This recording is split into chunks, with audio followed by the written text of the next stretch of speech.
नमस्कार, आप देख रहे हैं अपने उत्तराखंड में हूं आपके साथ संदीप तिवारी। मुख्यमंत्री पुष्कर सिंह धामी ने गंगोत्री धाम उत्तरकाशी में आयोजित कार्यक्रम में प्रतिभाग किया। इस दौरान उन्होंने रक्तवन ग्लेशियर और अन्य 3 पर्वत चोटियों पर आरोहण के लिए जा रहे पतंजलि आयुर्वेद के अभियान दल का फ्लैग ऑफ किया। साथ ही इस अवसर पर सीएम ने गंगोत्री धाम में पूजा अर्चना कर प्रदेश की खुशहाली की कामना की।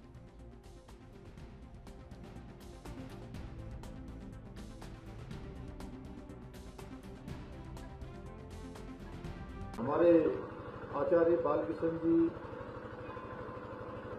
के नेतृत्व में एक अभियान दल जिसमें रक्तवन ग्लेशियर 3 अनाम और अनारोहित चोटियों का संयुक्त पर्वतारोहण अन्वेषण अभियान पूज्य स्वामी रामदेव जी जिनकी उपस्थिति ही मैं समझता हूँ कि सभी लोगों को एक ऊर्जा प्रदान कर रही है।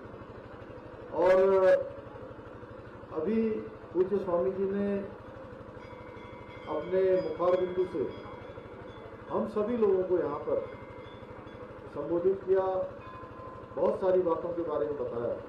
तो मैं आज इस अवसर पर जहाँ पूज्य स्वामी जी की उपस्थिति को नमन करता हूँ, प्रणाम करता हूँ, आचार्य जी को और उनकी पूरी टीम को बहुत शुभकामनाएं देता हूँ कि अनाम रहित चोटियों पर जो आपने ये अन्वेषण का अभियान प्रारंभ किया है, निश्चित रूप से यह एक हमारे लिए बहुत बड़ा मील का पत्थर होगा, बहुत बड़ी खोज आपके इस अभियान से, इस आपके दल के माध्यम से होगी।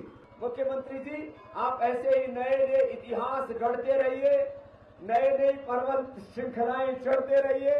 और आप तो अब भारत में समान नागरिक संहिता के लिए करोड़ों करोड़ों लोगों के मन में भावना थी, वह भी समान नागरिक संहिता को सबसे पहले देश में लागू करने का इतिहास भी आप ही गढ़ रहे हैं। यहाँ से एक देश एक झंडा एक कानून, ये एक देश, एकता अखंडता संप्रभुता, उसका और उसके साथ साथ माने सब तरह से सांस्कृतिक विरासत को आगे लेकर के इस देश, इस प्रदेश को समृद्ध बनाने की दिशा। विधानसभा में भर्ती मामले को लेकर गठित कमेटी पर विधानसभा स्पीकर ने दावा किया है कि जल्द ही जो भर्तियों में जो घोटाले हुए हैं वो जल्द ही सबके सामने आएंगे और जो कमेटी गठित की गई है वह रिपोर्ट बनाकर विधानसभा स्पीकर को जल्द ही सौंप देगी।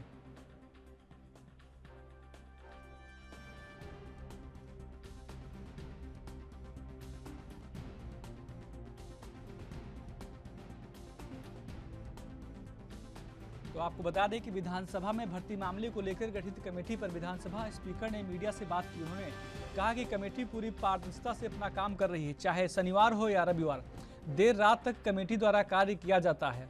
जो भी कागजात उनको चाहिए उन कागजातों को मुहैया करवाया जा रहा है और मुझे पूरा यकीन है कि जल्द से जल्द एक पारदर्शी रिपोर्ट सबके सामने आएगी। आपको बता दें कमेटी 1 महीने के अंदर यानी अपनी जो रिपोर्ट है वह विधानसभा स्पीकर को सौंप देगी।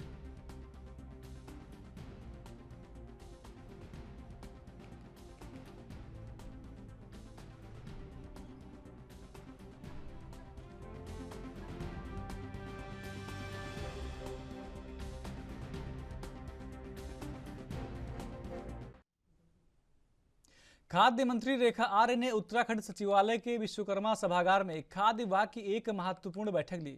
बैठक में विभागीय अधिकारी और खाद्य सचिव सचिन कुर्वे मौजूद रहे। बैठक के बाद मंत्री रेखा आर्य ने मीडिया से बात की। उन्होंने कहा कि राज्य में खरीफ की फसल के लिए किसानों को उनका भुगतान तय समय पर दिया जाए। खरीफ की फसल के क्रय केंद्रों को किसानों को सुविधा पहुंचाने के लिए बैठक में विस्तार से चर्चा की गई। मैदानी क्षेत्रों के 4 जिलों में खरीफ की फसल के क्रय केंद्रों की स्थापना को लेकर अधिकारियों को निर्देश दिए गए।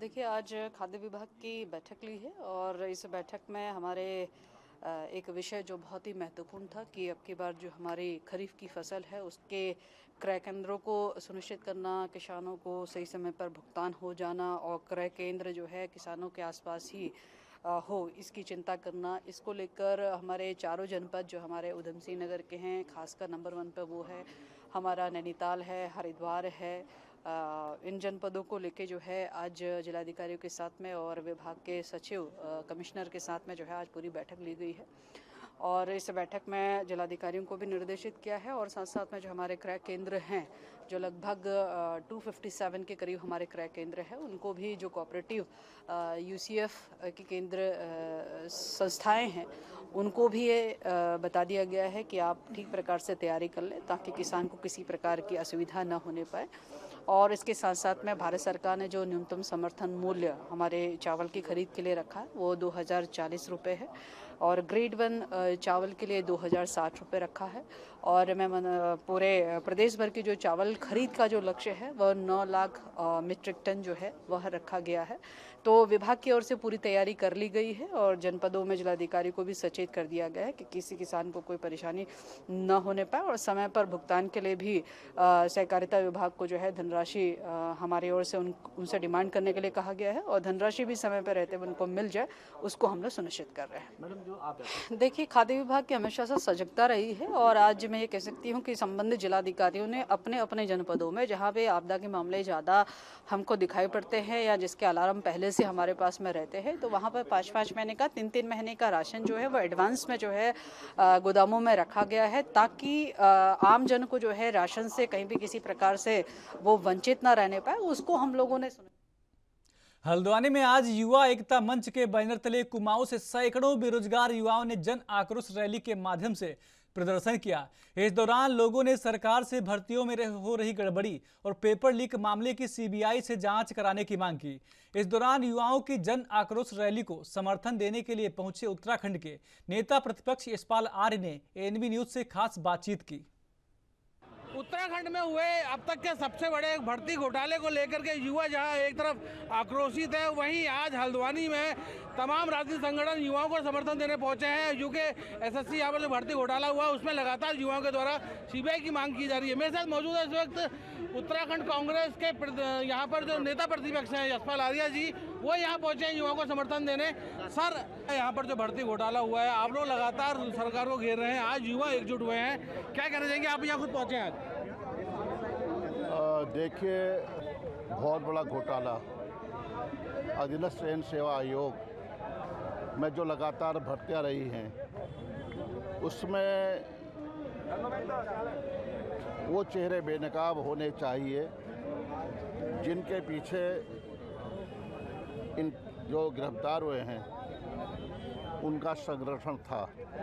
और हमने लगातार कहा है कि अधीनस्थ ट्रेन सेवा आयोग में जो घोटाला है, जो इसमें माफिया थे जिन्होंने इसको अंजाम दिया, परीक्षाओं में हेराफेरी की है और नौजवानों के, युवाओं के जो भविष्य था, जो हमारे मेहनतकश नौजवान थे, उनके भविष्य के साथ खिलवाड़ किया है, उसकी जांच सच्चाई तभी सामने आ सकती है जब इसको माननीय उच्च न्यायालय के माननीय न्यायाधीश की देखरेख में, उनके निगरानी में सीबीआई इंक्वायरी करे और तभी यह सच सामने आ पाएगा। और हमारा अधीनस्थ ट्रेन सेवा आयोग ही नहीं, बहुत जगह लंबी फहरिस्त है, चाहे वो मुक्त विश्वविद्यालय हो, ओपन यूनिवर्सिटी हो, चाहे तकनीकी शिक्षा हो, चाहे उच्च शिक्षा हो, चाहे शिक्षा विभाग हो, सहकारिता हो, अन्य विभागों में जिस तरह से लगातार एक श्रृंखलाबद्ध तरीके से लोगों को रोजगार दिया गया, लोगों के भविष्य के साथ उनके भविष्य के साथ धोखा किया गया है और लोगों को रेवड़ी की तरह नौकरियां दी गई हैं, उसका पर्दाफाश होना चाहिए।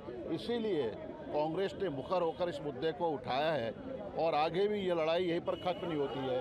मैं धन्यवाद, ये नौजवान जो इतनी आज बड़ी तादाद में यहाँ पर मौजूद हैं, ये इस बात का संकेत है, इस बात का प्रतीक है कि नौजवानों ने तय कर लिया है कि हम। उत्तराखंड में पिटकुल के नए एमडी ने रुके हुए प्रोजेक्ट को जल्द पूरा करने का दावा किया है। नवनियुक्त एमडी पीसी ध्यानी का कहना है कि उनकी प्राथमिकता विभाग में बेहतर काम करने की है और पिटकुल में जितने भी प्रोजेक्ट चल रहे हैं उनको समय से पूरा करने के लिए वो अधिकारियों के साथ मीटिंग कर रहे हैं। उन्होंने बताया कि प्रोजेक्ट जल्दी से पूरे होंगे तो विद्युत आपूर्ति बेहतर हो सकेगी। इतना ही नहीं, उनका कहना है कि अधिकारियों और कर्मचारियों के बीच बेहतर तालमेल रहे और जनता की समस्या समय से दूर की जा सके। इसको लेकर भी वो अधिकारियों को जल्द जरूरी निर्देश दे रहे हैं। हाँ, तो यहाँ पर हम प्रयास करेंगे उसमें कि इन चीज़ों को, जैसे मैंने भी चार्ज लिया है, अब मैं सब चीज़ की समीक्षा करूँगा। आज भी मैंने थोड़ी बैठक ली और उसके बाद मेरा ये था भी आप लोगों को भी मैं बता दूँ जितना भी चार्ज ले लिया है। और आज मैंने समीक्षा बैठक की वहाँ पर वो करके, तो मैंने जैसे वहाँ पर बताया कि जैसे एक हमारी ये पुरकुल बिंदाल लाइन का इशू है, वहाँ पर कोई रिसोर्ट का मामला आ रहा है, उसके कारण जरा सा काम है लेकिन वो जो है उसमें नहीं हो पा रहा है। तो मैंने भी जो छोटी छोटी चीज़ें हैं, जो टारगेट, बहुत सारी परियोजनाएं हमारे ऐसी हैं कि जो पूरी हो सकती हैं, लेकिन उसमें डिसीजन मेकिंग की आवश्यकता है और उसमें डिसीजन जो निर्णय है वो निर्णय लूँगा मैं। और वहाँ पर यूके SSSC पेपर लीक घोटाला और उत्तराखंड की विधानसभा से लेकर सचिवालय तक नियुक्तियों में हुई घपलेबाजी पर अब सीबीआई जांच की मांग तेज हो गई है। थराली में भी भर्ती प्रकरण पर सीबीआई जांच की मांग को लेकर विभिन्न राजनीतिक दलों से जुड़े लोगों ने तहसीलदार के माध्यम से राष्ट्रपति को ज्ञापन भेजा। राज्य आंदोलनकारी भूपाल सिंह गुसाई ने कहा कि उत्तराखंड की लड़ाई बच्चों से बुजुर्ग तक सभी ने ये सोचकर लड़ी कि रोजगार के अवसर पैदा होंगे और पहाड़ों का विकास होगा, लेकिन आए दिन भर्ती प्रकरणों में घपलेबाजी और उत्तराखंड की विधानसभा से लेकर सचिवालय तक बैकडोर से अपने चहेतों को नियुक्ति मामले सामने आ रहे हैं। ऐसे में उत्तराखंड का आम जनमानस खुद को ठगा हुआ महसूस कर रहा है।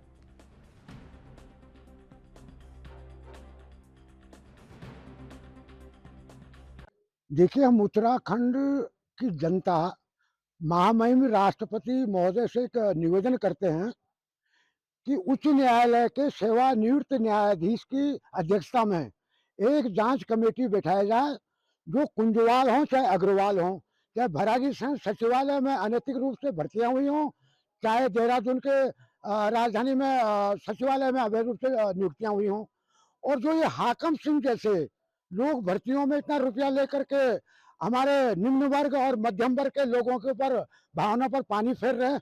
हमने मांगा था राज्य उत्तराखंड, जय बद्री जय केदार, उत्तराखंड दे सरकार, कोदा झौरा खाएंगे, उत्तराखंड राज्य बनाएंगे। क्या आज यही रह गया?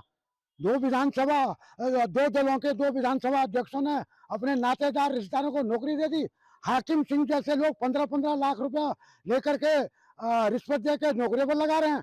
अगर बंगाल के एक शिक्षा मंत्री पर ईडी सीबीआई की जांच होकर के वो जेल जा सकता है, तो हमारे उत्तराखंड में एक संविधान, एक विधान के तहत, चाहे कुंजवाल हो चाहे अग्रवाल हो, ऐसा वाल बन गए हैं जैसे पहाड़ में पानी को कंट्रोल करने के लिए गेट वाल बनता है।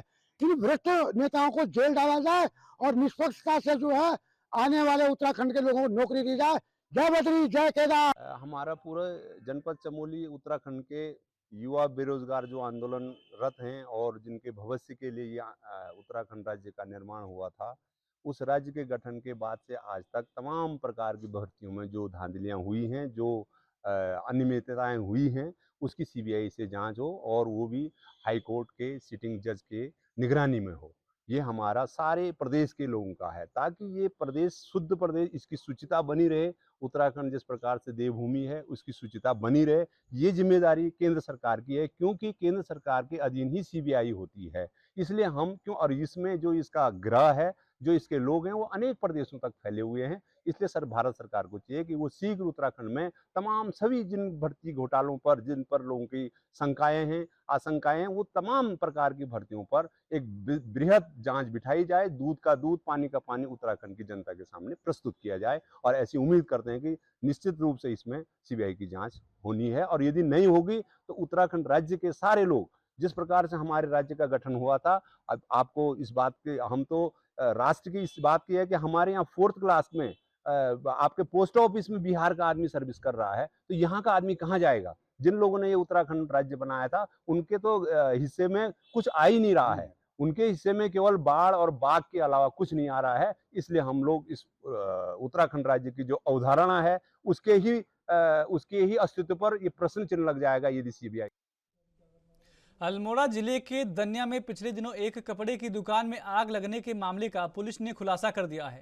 मामले में शामिल एक आरोपी को भी पुलिस ने गिरफ्तार कर लिया है। पुलिस के मुताबिक दुकानदार ने पूर्व में उसके साथ मारपीट की रंजिश का बदला लेने के लिए दुकान जलाई थी। यही नहीं, इस आरोपी ने दुकान को जलाने के करीब एक हफ्ते बाद एक मोटरसाइकिल भी चुरा ली थी। सीसीटीवी और सर्विलांस की मदद से पुलिस ने मामले का खुलासा किया है। ये 4 सितंबर को दनिया में एक दुकान में एक व्यक्ति द्वारा आग लगाई गई थी। आग लगी थी और जब उसका सीसीटीवी फुटेज देखा गया तो मालूम चला है कि ये किसी व्यक्ति द्वारा लगाई गई है। तो वो उसमें उस व्यक्ति की हम लोग फ़ोटो से उसको आइडेंटिफाई करा रहे थे। इसी बीच 10 तारीख को दनिया से ही एक मोटरसाइकिल गायब हो गई और जब उसका सीसीटीवी कवरेज इत्यादि जब चेक किया गया तो मालूम चला कि इसमें जो हुलिया है और जो आग लगाने वाला हुलिया वो एक ही है। तो उस पर जब जांच पड़ताल की गई तो मालूम चला कि जो फोटोग्राफ हैं वो फोटोग्राफ कमल सिंह नाम का एक कमल सिंह बिष्ट नाम का एक व्यक्ति है, उसका है, और एक अमित कुमार एक बंदा है वहाँ, उन दोनों का नाम सामने आया और इस पे फिर दोनों की तलाश की गई, तलाश किया गया और फिर इसको कमल सिंह को गिरफ्तार कर लिया गया है। अमित कुमार की तलाश जारी है और इसमें ये मालूम चला है कि जिसकी दुकान में आग लगी थी उससे कमल की थोड़ी सी पहले कोई एक शादी समारोह में झगड़ा हुआ था, उसकी वजह से वो रंजिश रख रहा था। बाद में वो लोन लेने के लिए गारंटर बनाने के लिए भी गया था। तो जब वादी गारंटर बनने के लिए तैयार नहीं हुआ तो उसने प्लान कर लिया था कि हमें इससे मुझे बदला लेना है। और ये पहले चंडीगढ़ भी काम करता था और चंडीगढ़ पे भी इसके ऊपर कुछ अपराध होना पाया गया है। इसके आपराधिक इतिहास अभी खंगाला जा रहा है। किस पर कार्रवाई की जा रही है? इसको अभी इंस्पेक्टर को गिरफ्तार कर दिया गया आग लगाने के लिए और मोटरसाइकिल चोरी करने के जुर्म में। उत्तराखंड में फैल रहे संक्रमित रोगों को देखते हुए उसकी रोकथाम के लिए लालकुआं नगर पंचायत सभागार में बैठक आयोजित की गई, जिसमें डेंगू, मलेरिया, चिकनगुनिया के संक्रमण की रोकथाम के लिए जागरूकता अभियान चलाने की रणनीति तय की गई। इस दौरान ब्लॉक स्वास्थ्य अधिकारी डॉक्टर हरीश चंद्र पांडे ने बताया कि स्वास्थ्य विभाग द्वारा रोस्टर के अनुसार डेंगू, मलेरिया समेत कई संक्रमित रोगों को लेकर जागरूकता अभियान चलाया जाएगा। उन्होंने तेज बुखार, बदन दर्द की शिकायत पर लापरवाही न करते हुए नजदीकी चिकित्सकों का परामर्श लिए जाने का सुझाव दिया है।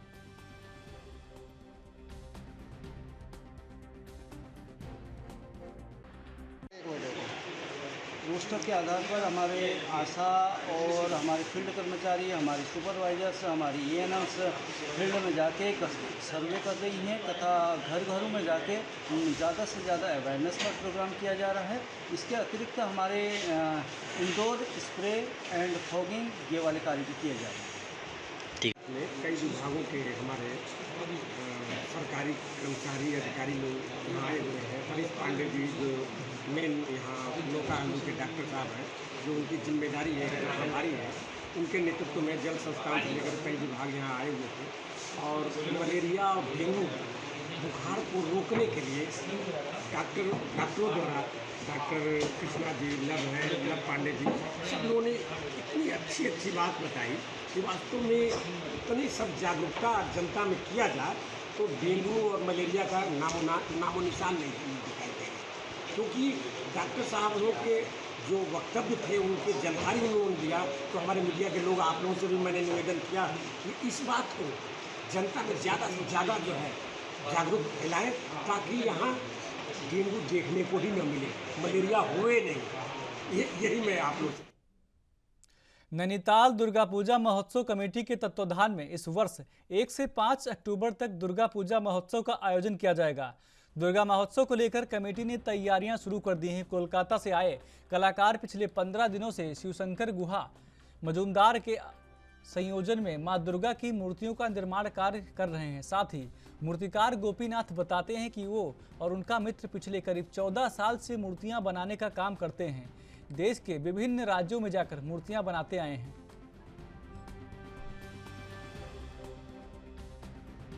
यहाँ पे दुर्गा माता की, लक्ष्मी माता, सरस्वती और गणेश जी और कार्तिक जी की मूर्ति बनाया जा चुका है। आप देख सकते हैं मूर्ति पूरा रेडी हो चुका है अभी तक, और थोड़ा फिनिशिंग का काम बाकी है, अभी 2-3 दिन में हो जाएगा। इसमें फास्ट इनका बैम्बो जो होता है उससे दुर्गा मैया का मेन स्ट्रक्चर बनता है। उसके बाद चावल की जो पेड़ है उसके उससे मैया की बॉडी स्ट्रक्चर बनता है। और तीसरी में जो हमारा काम होता है वो गंगा का मिट्टी से, उसमें माँ का मुंह, हाथ ये सब बनाया जाता है। उसके बाद फ्लावर कलर से इसका कलर किया जा चुका है। कितना समय लगा आपको इन सभी मूर्तियों को तैयार? 15 दिन तो लग गए।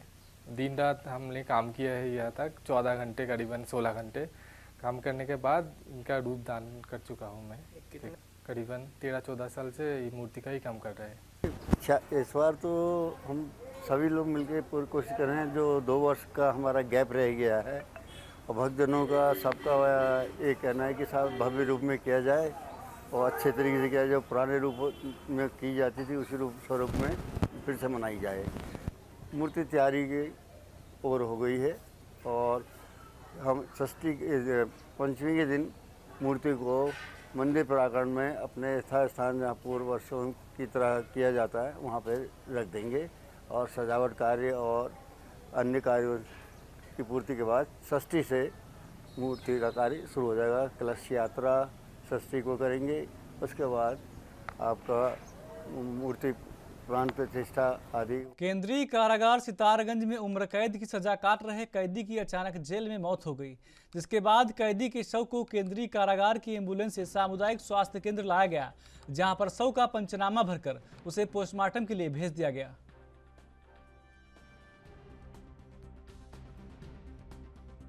कल शाम को जो है उपजिलाधिकारी जो प्रभारी निरीक्षक कोतवाली सितारगंज के माध्यम से पत्र उपजिलाधिकारी महोदय को प्राप्त हुआ था, जिसमें जो सजायाफ्त कैदी हैं चंद्रमोहन शर्मा, इनकी मृत्यु होना बताया गया। जिसके क्रम में उपजिलाधिकारी महोदय के निर्देशन क्रम में मेरे द्वारा आज ये पंचनामा भरने की कार्रवाई की गई और पंचनामा भरने के उपरांत पुलिस और जो जेल के कर्मचारी हैं उनको शव विच्छेदन हेतु बॉडी। ये रहने वाले इस समय एड्रेस चेंज हो गया, जाफरपुर पहुँच गए। फिलहाल ये उम्र कैद काट रहे थे 308 में, 302 है सर, 302 उनका ये हुए थे। इनको 12 साल पूरे 13 साल लग गया। 13 साल लग गया। जमीन का विवाद चल रहा था। जमीन के विवाद के चक्कर में किसी की हत्या हुई थी किसी और की, करी किसी और ने, लेकिन नाम आ गया था इनका। तो आप इनकी मृत्यु की कल शाम को 7 बजे फ़ोन किया था सर, बोले इनकी तबीयत ज़्यादा ख़राब है और हॉस्पिटल लाने। कल रात 7:30 सेंट्रल जेल सितारगंज से एक कैदी को लाया गया था, जो मृत अवस्था में हमारे पास लाया गया, जिसका नाम चंद्रमोहन, उसके पिता का नाम राधेश्याम। ये सेंट्रल जेल सितारगंज से लाया गया था। वहाँ ये चक्कर खा के गिरा तो उसको यहाँ लाया गया। तो हमारे जब लाया तो ये मृत अवस्था में ही था और जिसकी सूचना हमने पुलिस को दी। उत्तराखंड के खास बुलेटिन में मेरे साथ इतना ही। बाकी देश प्रदेश की तमाम खबरों के लिए देखते रहिए ANB न्यूज़। नमस्कार।